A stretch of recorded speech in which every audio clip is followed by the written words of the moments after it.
Coach, congratulations on this win. Another bronze medal for Creamline, your 19th straight winning finish in the BPL. Can you talk about yung naging dominant performance ng team in this sweep against Cherokee? Siyempre, thankful sa mga player talagang binigay nila yung 100% nila dito sa game na to. Kesyo third and fourth or finals, yung Creamline naman talagang nandyan palagi. So, talagang nagtrabaho yung mga players ngayon. So, thankful talaga sa kanila. Coach, and MG, best player of the game with 17 points. Nung on-tour, ikaw din talaga yung nag-step up for Creamline. Same goes here in the Invitational. Siguro ano lang ba yung meron sa podium games na nag-iiba din talaga yung laro at mas nagiging dominant yung Creamline? Siyempre excited din lahat kung makaka-podium ba kami. Kami din naman, yun naman yung pinipilit namin. Sabi nga ni Coach, whether pinaglalabanan namin yung championship or yung third place, kailangan pareho talaga yung intensity namin. And I think nabigay naman ng lahat ng tao ng team today, kahit yung mga hindi nakita maglaro, they were present and talagang focus talaga lahat. So it was really team effort and kasama na rin talaga yung energy ng mga fans kanina.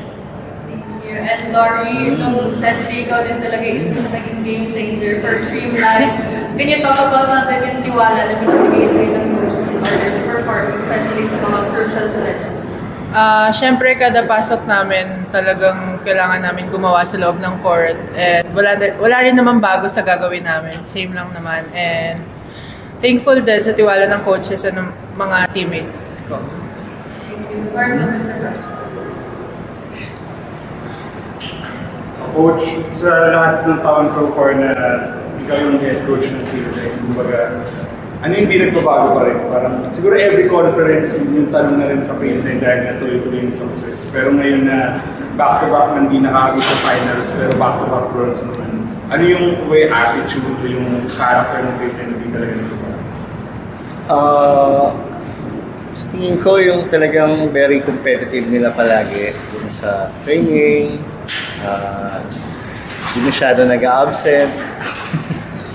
Yun naman yung maganda sa Creamline, napaka-competitive nila sa training. So pagdating sa game talagang magandang panoorin. Kaya manalo or matalo, talagang magbibigay ng magandang laro kahit sino yung kalaban.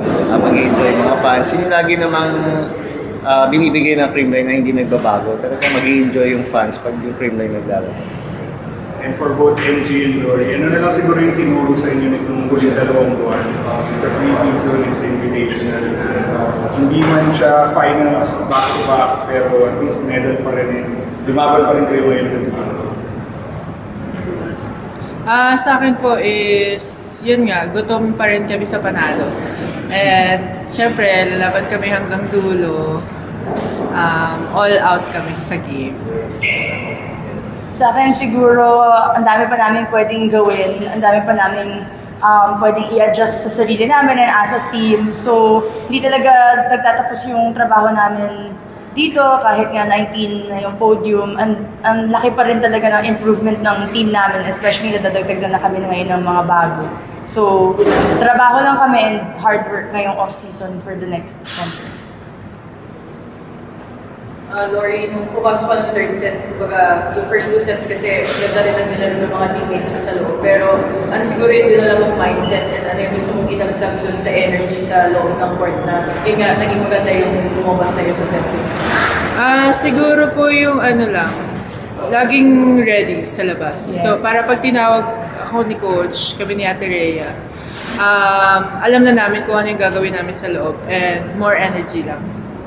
Coach, how do you think yung ganong classic mindset across all your players yung nakatulong dun sa ganitong classic success ng Creamline na kahit sino na sa loob, ready lang sila? Siguro, tingin ko parang tradition na rin yun eh. Kasi dati pa ganun din naman. Kahit sino yung naka-line up, sino yung naglalaro, nag-deliver talaga, binibigay na rin 100% nila. Nakikita naman din talaga sa training, kaya madali naman magtiwala palagi sa mga bench players. MG, for a lot of people, although yun nga, continuous streak ng podium, kumbaga parang meron mga nag-question din nung kumbaga naging legacy ng Creamline at this point na parang medyo nakikita mas vulnerable side Yung, pero would you say yung ganong standard, paano yun in-equate with yung ganon na parang podium pa rin naman pero parang kulang pa for other people?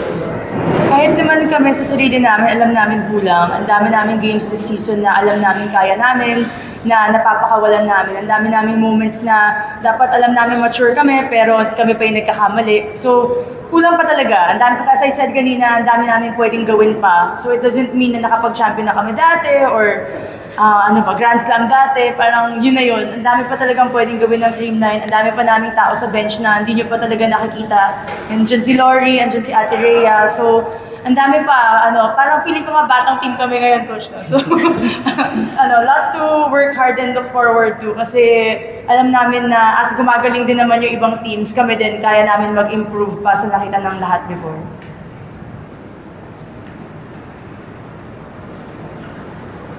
Thank you, Coach. Thank you. Thank you.